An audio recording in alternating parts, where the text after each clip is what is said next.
Hello guys, അപ്പോൾ ഇന്നത്തെ പരിപാടി ഒരു ചെറിയൊരു കുക്കിംഗ് വീഡിയോ ആണ്. ഇത് ഇന്നൊരു വെറൈറ്റി കുക്കിംഗ് ആട്ടോ. ഇതെന്താ സാധനം എന്നറിയോ? കാണുമ്പോൾ നിങ്ങൾക്ക് എന്തെങ്കിലുമൊക്കെ തോന്നുന്നുണ്ടാവും. ഈ സാധനം പക്ഷേ ഏട്ടമീൻ ഉണ്ടല്ലോ, കാറ്റ് ഫിഷ് വിഭാഗത്തിൽ വേണം, അതിന്റെ മുട്ടയാണ്. അപ്പൊ ഇത് ആണ് ഇന്നത്തെ പരിപാടി. ഇത് ഫ്രൈ ചെയ്യുക. അപ്പൊ ഞാൻ ഇന്നത്തെ കുക്കിംഗ് പെരയിലുള്ളത് ഞാനും വൈഫാണ് കേട്ടോ. അപ്പൊ അത് വെറൈറ്റി കുക്കിംഗ് ആണ്. ബാക്കി പരിപാടി നോക്കാം.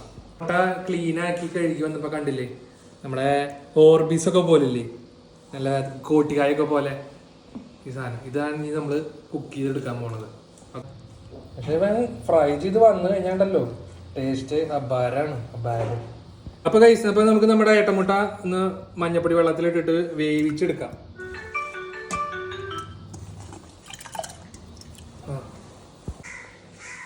അപ്പോ നമ്മുടെ ഏട്ടമുട്ട വേവിച്ചെടുത്തപ്പോ നേരത്തെ ഗുളുഗുളു പോലെ ഉണ്ടായിരുന്നത് ഇതേ ഇപ്പോ റബ്ബർ പോലെ ആയിട്ടുണ്ട് കേട്ടോ. കണ്ടില്ലേ, റബ്ബർ പോലെ. അപ്പൊ ഇനി നമുക്കിത് ഫ്രൈ ചെയ്തെടുക്കാം. ഓക്കെ,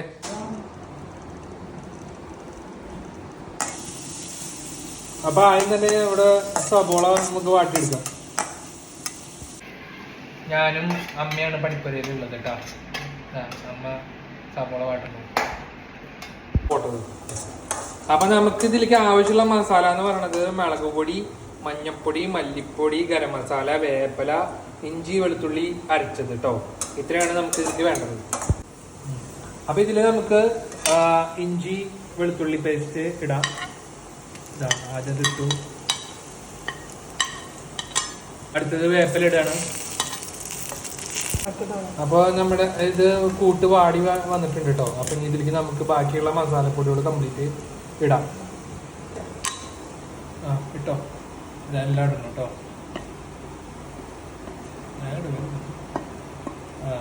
ഇപ്പം എല്ലാം ഇട്ടിട്ടുണ്ട്.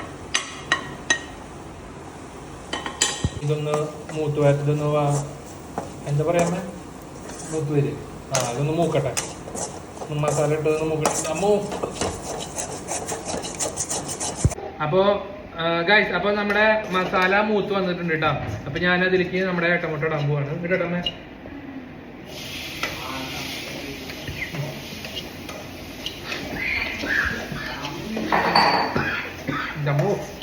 ഏട്ടമുട്ട അതിലേക്ക് ഇട്ടിട്ടുണ്ട് കേട്ടോ. Pro cook.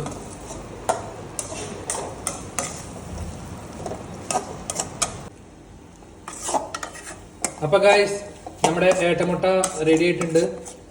ഇനി ഇത് നമുക്കൊരു പാത്രത്തേക്ക് മാറ്റിയിട്ട് ടേസ്റ്റ് നോക്കാം എങ്ങനെയുണ്ടെന്ന്. ഓക്കെ, അപ്പൊ ഗൈസ് നമ്മുടെ മീൻ മുട്ട ഫ്രൈ റെഡി ആയിട്ടുണ്ട്. അപ്പൊ ടേസ്റ്റ് നോക്കിയിട്ട് അഭിപ്രായം പറയാം. ഓക്കെ,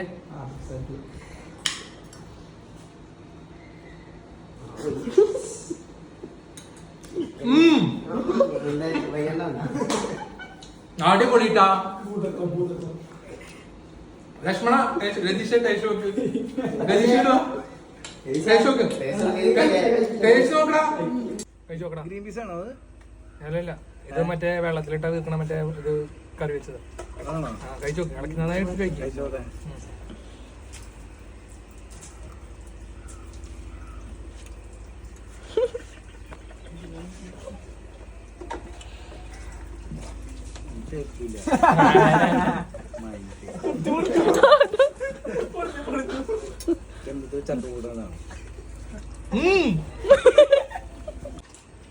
ഫ്ലോപ്പേഷ് ഒരു പുണ്ടാ സാധനം. അതെ, ജെനുവിൻ പറഞ്ഞുതരാം. എന്താ വെച്ചാൽ അമ്മ ഉണ്ടാക്കി ഞാൻ പറഞ്ഞുതരാം. ഉപ്പുണ്ടോ? ഇല്ല. മുളകുണ്ടോ? ഇല്ല. മഞ്ഞപ്പൊടി കൂടുതലുണ്ട്. പിന്നെ എല്ലാം പാകത്തിനില്ല. ഈ ചോന്ന കണ്ടിട്ട് മഞ്ഞ, ഈ ചോന്ന കളർ കണ്ടിട്ട് വായിൽ ഇടുമ്പോ അറ്റ്ലീസ്റ്റ് ഇത് കുറച്ച് ഡ്രൈ ആണെച്ചെങ്കിൽ നല്ല ടേസ്റ്റ് ഉണ്ടായിരുന്നു. അതിനെ അമ്മ കൈ വെച്ചാലേ ടേസ്റ്റ് ഉണ്ടാവുള്ളൂ. ഇതിപ്പോ ഞങ്ങള് സാധാ ഒരു ഞാൻ റൂമില് അമ്മ ശരിക്കും കൈ വെക്കും. ഒക്കെ കൂടുതലാ.